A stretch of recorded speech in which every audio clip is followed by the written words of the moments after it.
नमस्कार, बहुत स्वागत है आपका और मैं हूं आपके साथ सुमित शर्मा। 5 बज चुके हैं और 5 की आंच में दिखाएंगे ऐसी 5 बड़ी खबरें जिसकी आंच की तपिश दूर तलक जाएगी। सबसे पहले बात करेंगे पंचायत चुनाव में आरक्षण पर लगी ब्रेक और इस पर जारी सियासत की। छत्तीसगढ़ में निकाय चुनाव के प्रचार का शोर थम जाएगा। आज प्रचार के आखिर दिन दिग्गज जोर लगा रहे हैं। महाराज का अंदाज भी आपको दिखाएंगे। अधिकार के लिए आंदोलन और लापरवाही की मेहंदी की बात भी होगी।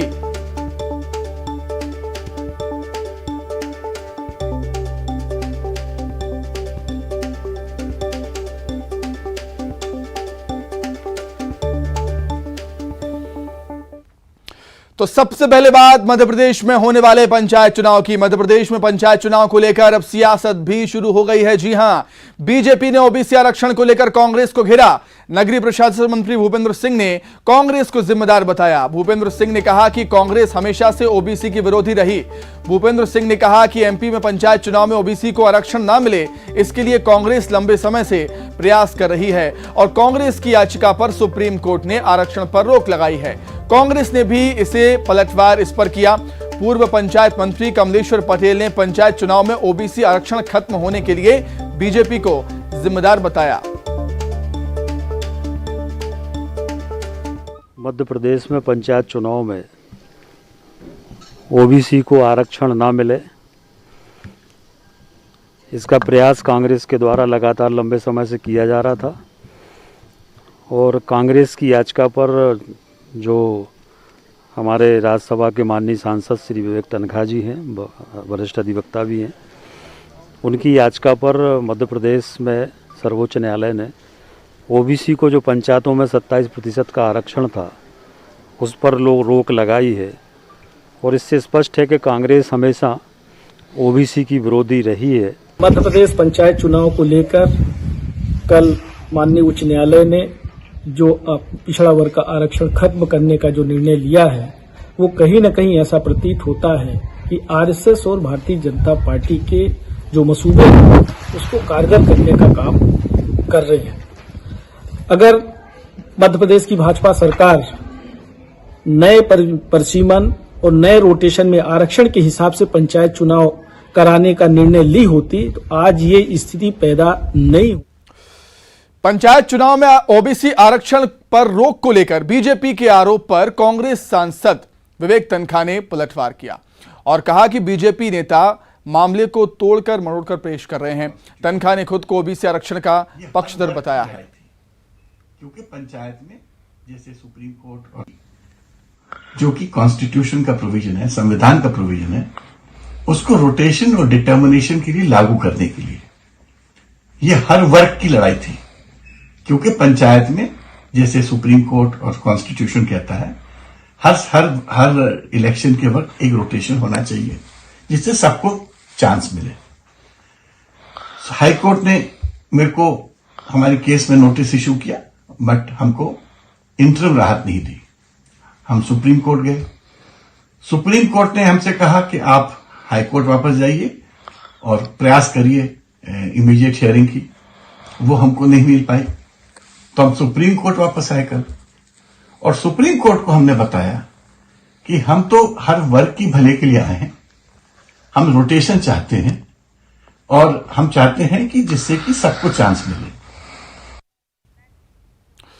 तो पंचायत चुनाव पर मध्य प्रदेश में हो रही सियासत को समझने के लिए हम सीधे रुख करेंगे। मेरे सहयोगी प्रतीक हमारे साथ लाइव जुड़ गए हैं। प्रतीक, जब से सुप्रीम कोर्ट का फैसला आया है तब से बीजेपी कांग्रेस एक दूसरे पर आरोप प्रत्यारोप लगा रहे हैं, वो एक अलग बात है, लेकिन इसमें नुकसान ओबीसी वर्ग का तो हो गया ना।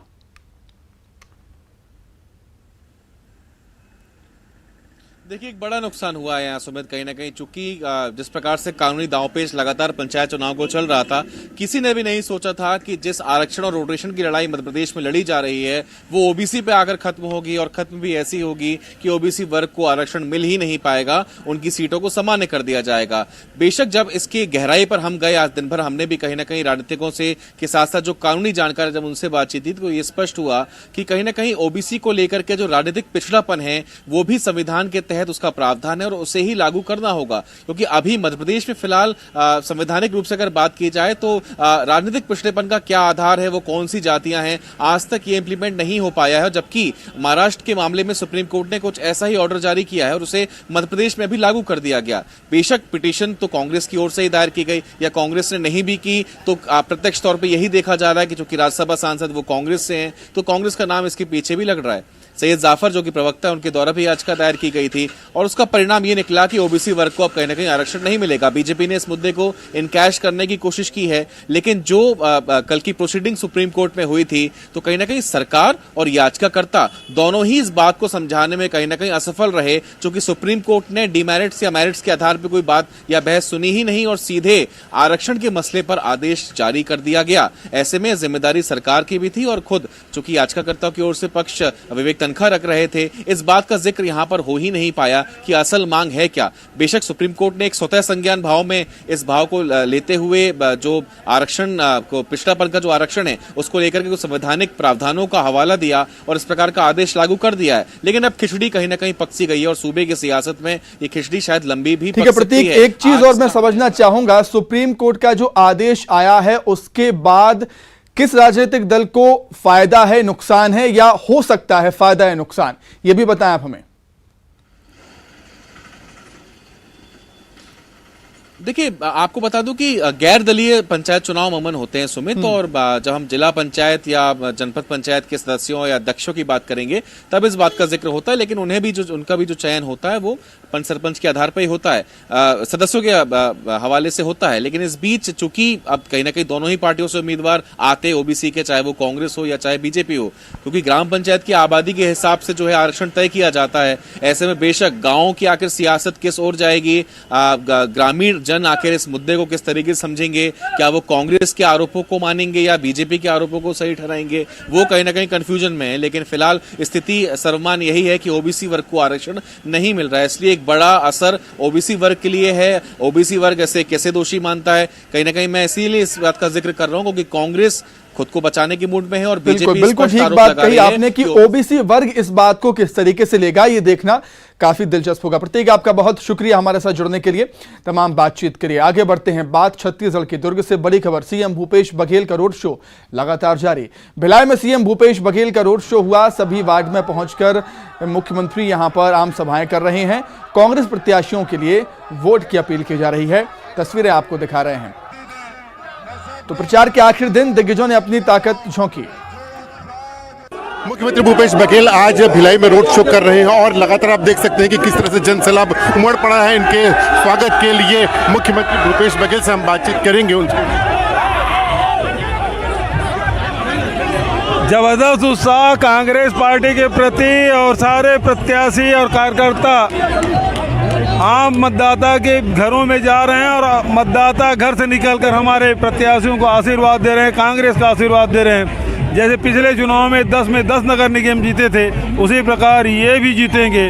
भारतीय जनता पार्टी केंद्र के कामों के आधार पर वोट मांग रही है, तो वो जो महंगाई है, बेरोजगारी, उसके पास कोई जवाब नहीं है। सारे उद्योगों को बेच रहे हैं, भिलाई स्टील प्लांट भी उसमें शामिल है, वेज रीजन भी कितने वर्षों लगा दिए, 2017 से मांग कर रहे हैं। तो लगातार जो केंद्र सरकार के विरोधी रवैया तो भिलाई की जनता बेहतर जान रही, समझ रही है। आओ अभी एक बार फिर भारतीय जनता पार्टी सबक सिखाएगी भिलाई की जनता और कांग्रेस को आशीर्वाद देगी।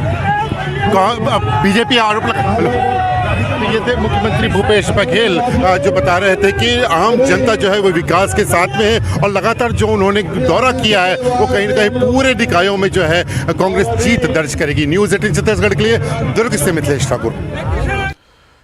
तो छत्तीसगढ़ में 15 निकायों के लिए चुनाव के प्रचार का शोर आज थम जाएगा। अब प्रत्याशी डोर टू डोर जाकर प्रचार कर सकेंगे। निकायों के लिए 20 दिसंबर को वोटिंग, 23 को रिजल्ट का ऐलान।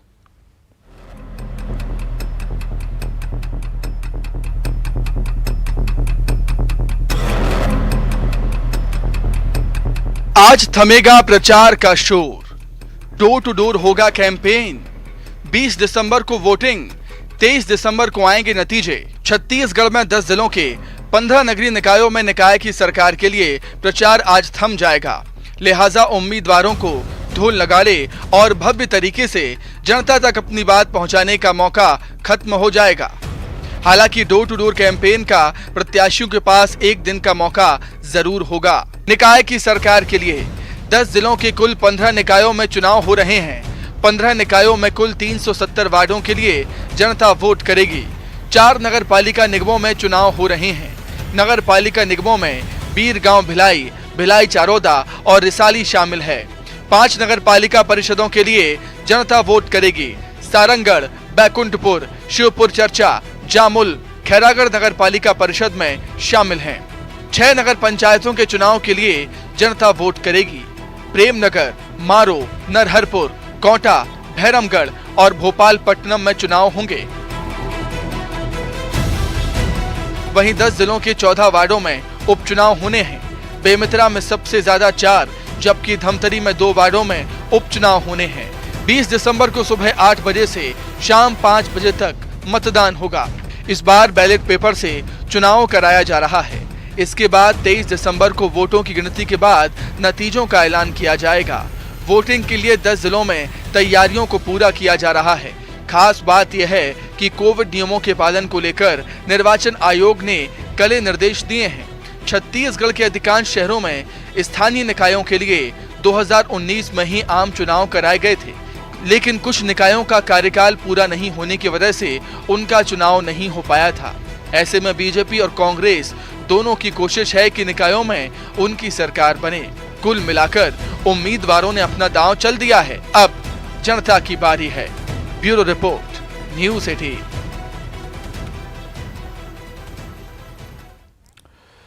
तो प्रचार के आखिरी समय कैसा माहौल है उसे हम जानने के लिए सीधे रुक कर लेते हैं। देवव्रत भगत हमारे साथ लाइव जुड़ गए हैं। देवव्रत, हम अमूमन देखते हैं जब प्रचार का आखिरी समय आता है तब जो दिग्गज हैं अपनी ताकत झोंकते हैं, और जिस तरीके से सीएम भूपेश बघेल ने प्रचार की कमान संभाली है, ऐसा लग रहा है जैसे विधानसभा चुनाव आ गए हों।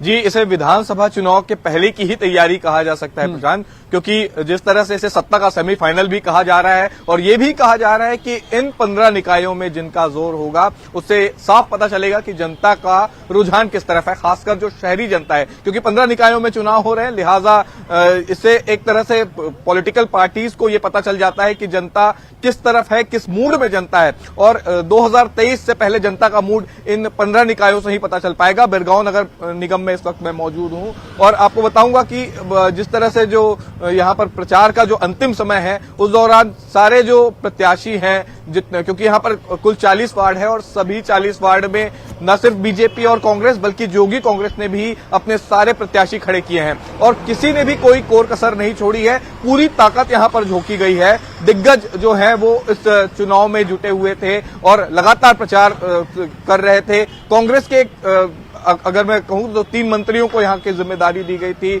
11 विधायक जुटे थे, 2 महापौर थे, इसके अलावा 102 नेताओं को यहां पर प्रचार की जिम्मेदारी दी गई थी। तो इससे अंदाजा लगाया जा सकता है कि पॉलिटिकल पार्टीज के लिए ये चुनाव कितना महत्वपूर्ण है, जब सत्ता पक्ष इतनी जोर आजमाइश कर रहा है, दूसरी तरफ विपक्ष के भी बड़े चेहरे जो हैं वो यहां पर चुनावी रैली को संबोधित कर बिल्कुल ठीक बात कही देवव्रत आपने कि ये निकाय चुनाव बता देंगे कि जनता का रुझान, जनता का मूड किस तरफ है। बहुत शुक्रिया आपका हमारे साथ जुड़ने के लिए, तमाम बातचीत के लिए। तो फिलहाल यहां पर रुक रहे हैं, बहुत छोटे से ब्रेक के लिए, फौरन लौटेंगे।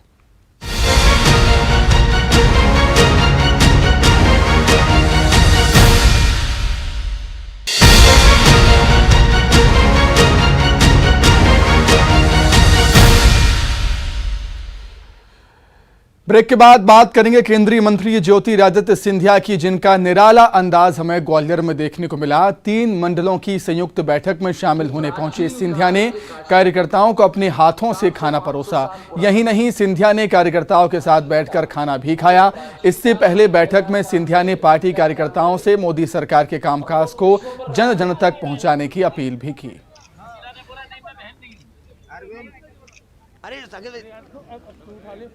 आज ग्वालियर दक्षिण के 3 मंडलों के साथ कार्यकर्ताओं के साथ एक सौजन्य भेंट, परिचय, मुलाकात एवं भोजन का कार्यक्रम हमारे संगठन के द्वारा आयोजित किया गया।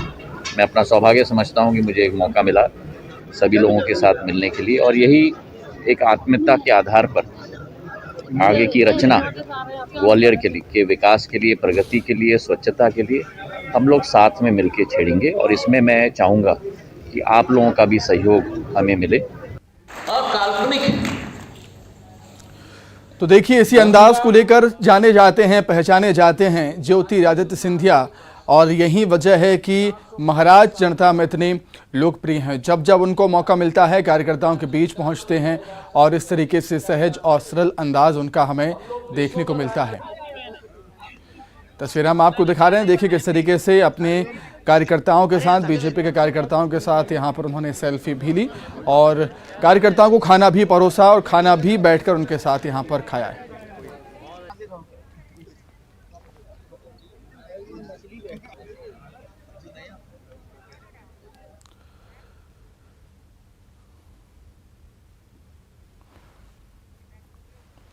तो इसी के साथ ही फिलहाल इस बुलेटिन में इतना ही। खबरें लगातार जारी है। नमस्कार।